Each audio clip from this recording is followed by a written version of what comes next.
Oh, welcome, it's Neil Dugan here again, and we're looking today at the next layer up in the consciousness of the mind. So we're looking at the mind levels, and we've already had a good look at the subconscious mind. We've also had a look at the subconscious mind, and today we're going to look at one of the two aspects of the conscious mind. So the conscious mind is split into two parts. And the natural part is what we're going to sort of cover off today, but in so doing we have to refer to the sort of shadowy part of it. So the easiest way to describe this would be an example, and in the normal circumstances we have the natural intellect. So this is an intellectual processing which is handling all sorts of kinds of creative thought and that sort of thing, and also processing type thoughts as well. And instead of that, what we all ordinarily almost always are actually involved in is the shadowy aspect of this, which would be the imaginary constructs of the intellect, and we refer to that as being the ego. So we're going to talk more about this sort of ego level for each of the minds. So there's an egoic level operating for each of the minds in other videos, or in the next video in fact. But for the moment we just need to be aware of the fact that there's such a strong interrelationship between the natural functioning of a mind, any one of these five minds, and the shadowy aspect of any one of these minds.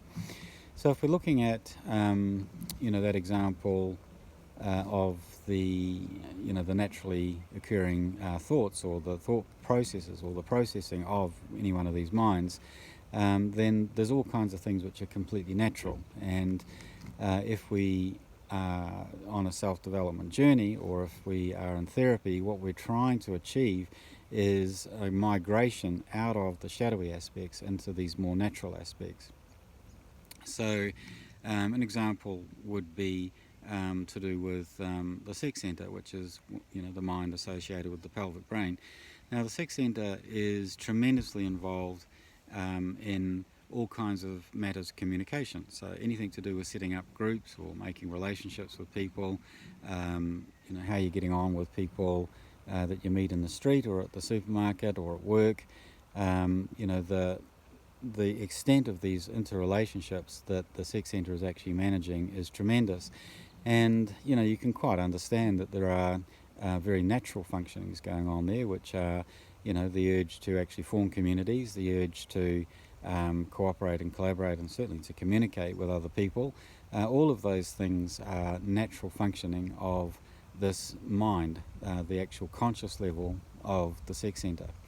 And the counterpoint to that, of course, which is the this egoic level, is that we would want to separate. So you see people in the sort of shadowy functioning, is that they will be in their conscious mind, they're trying to actually split off, they're trying to hide, they're trying to actually defeat other people, they're trying to compete, they're trying to do all of those sorts of things which are against the natural functioning of the sex centre.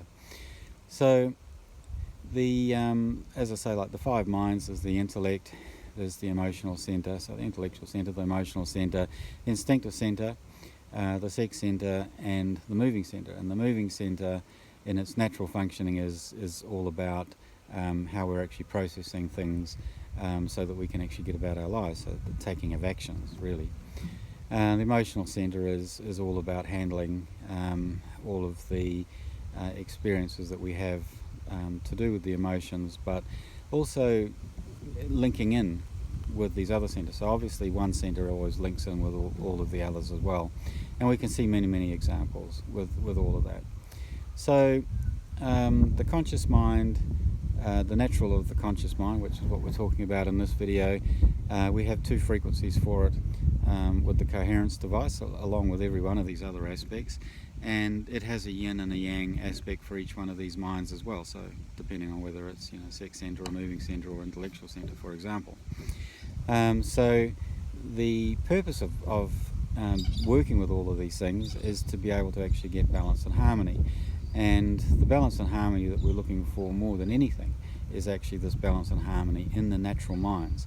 So we're looking for the natural minds to become very strong, very competent, very capable, and for them to become harmonious one with the other. So in an ideal world, all of these five minds would become equally developed and equally competent, and all of them would be, you know, in a state of perpetual harmony and balance with one another. So that would be, you know, in an ideal world, what we'd be looking for. In therapy, we are certainly looking to try and draw the energy of association back into this natural functioning, and from there to actually be able to reach into the subconscious mind for more information, up into the superconscious to reach out into the universe, and you know, to get as much information as is possible from the subconscious mind. I think that probably summarizes things. Please do like and share this video, and look out for the balance of them, because there's over 30 videos in this series which are all designed to actually really help you understand the Conversations books, and also to understand coherence and how this works in a therapy and a self-development perspective. So thanks for watching. Catch up with you on the next one. Bye.